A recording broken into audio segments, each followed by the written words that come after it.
But I think there are certain areas of this team that it actually is internal improvements in terms of the way they play in certain areas of the ice that should be expected, that could lead to better results. And I thought we saw it last night. I thought that was their most impressive road win of the year. I love their aggression. I love their checking.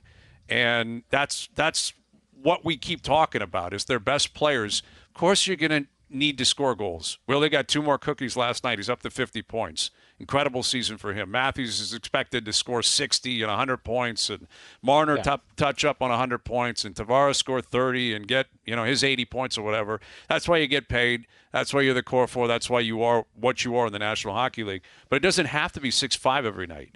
There are other ways that you can play your game, and I'm talking the best players that will have a trickle effect on everyone else. And I loved what the best players brought to the table last night. Because I thought they actually grinded, blocked shots, hit, were aggressive, stood up for each other. If they don't do it tonight, what's the point of it? Well, honestly, if they just want to say, we got to get the coach off our back, let's have an effort because we've been garbage defensively and our goaltenders stunk to join out.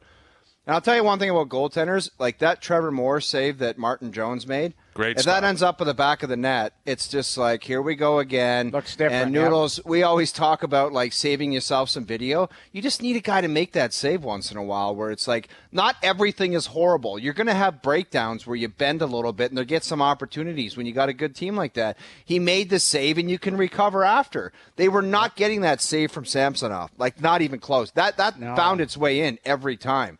But Hayes, the approach, if they don't have enough there should be enough maturity after this much time with these guys to understand. Like, you talk about a closed-door meeting. How about Johnny T standing up last night and saying, guys, the joke's over. That's what we do every night. That is what we do, and that's how we're going to win. And if you don't want to do it, just get the hell out of here. Or tell us before the game. Some kind of speech like that. Like, do that every night. You got something. But it can't be a one-off.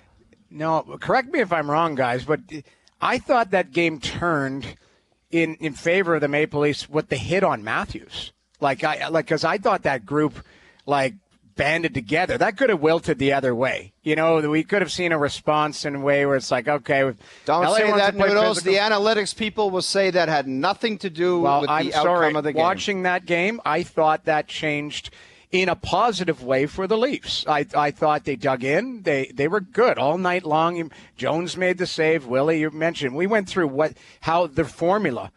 But they dug in because LA said, you know what, we're going to try and bully you around. We're going to go after your top players. We're going to try and push you out of the game. They didn't. And that I thought that maybe I'm wrong. Was I, but I'm watching that. Personally, I thought they were the much better team in the first period. I thought the Leafs, it was 0-0, but the Leafs were rocking. Matthews could have had 2 or 3. Good chances. Yeah, you're right. They weren't being outplayed prior to that. But what I will say, I do think that's a good point, Noodles, that it was a fork in the road. And that's kind of circling back on the point I was making about how it doesn't have to be 6-5. It doesn't have to be all about how many points are you going to get. Because I look at Mitch Marner's game last night, and Marner didn't have any cookies. And if you watched it, you may have thought, he made a couple of decent plays. I actually went back and watched this afternoon. I loved his game last night because what he did was he was very predictable. He was hard on pucks. After Dubois laid out Matthews, he was the first one in. Now, he wasn't going frothing at the mouth. He didn't drop his gloves, but he grabbed them. And I think Mitch of the past, we'll see if it happens again tonight, Mitch of the past looks at the ref and goes, is that 5? Give me 5 for that. Let me go on the power play and get cookies. And he made a contact play late in the game last night to push a defenseman off the puck. And he won the battle. He kept the cycle alive. And, that's what people are talking about. You talk about internal improvement. Mitch Marner is a phenomenal player and a phenomenal talent. He's one of the 15 best players in the world.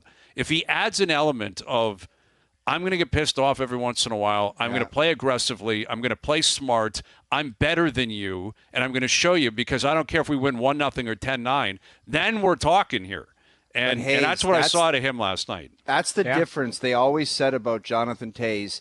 He would rather get 80 points and play that way every night and take his chances of helping a team win as opposed to saying, I got to get my 110, I got to get my 115. A lot of people say it about McDavid. What does he want to do? Does he want to get 158 points or does he want to try to get 90 or 100 and try to win every night? There's a big difference, man. And McDavid is a different. I shouldn't. He's a freak of nature. He's a Yeah, freak. he's a Where freak. he got 5 points last night and had highlights every single point for fun. Because he's just way better than everybody else. That was disgusting what he did in Edmonton last night to those poor guys in Philadelphia. But if that's like, it's just a change of approach where it's like, sometimes I might have to make a great play on the power play, but sometimes I got to hit a guy in the corner to steal a puck. And then sometimes I got to block a shot. Not every game is so different. And if you're talented, a lot of nights your offensive ability is going to be what gets it done for your team. Yeah. But sometimes you got to have the approach that it might be something different. And I think there's a big time difference. And they're so good, and they're going to play so many minutes, and they're going to be on the power play. The points are going to come. The Mitch Marner is so talented that majority of the nights he is going to produce just because he's better than everybody else. Exactly. But you got to have the approach that tonight it might be get that puck out, get it in. Get a hit. Do something different. He's a great penalty killer. He blocks shots. Remember that playoff game against Boston where the last couple seconds he blocked that shot? And it was like, that was a big contribution, man. That's that wasn't some stupid little skate kick pass or a toe drag or some nonsense like that. If that happens when you're winning 5-1, but your whole mindset and approach, if it's different, I'll tell you what, it will look a lot different, and I think the results will be different. Absolutely. Yes, it was details. Like we can paraphrase, we can have all this stuff. The details were really good, really sharp, and they played 60 minutes. Mm-hmm. And, that's where you got to save. You got big boys making plays. You had the details. It wasn't about points. It was about getting it done against a very good team on the road. Like, that was, for me, I thought that was a must-win because that sets the tone. Yes, you've got 2 winnable games coming up. We'll see how they respond. That's kind of where, this everybody is where they need to really keep proving themselves. Exactly. Right? You got to double down. Now you go hard at it.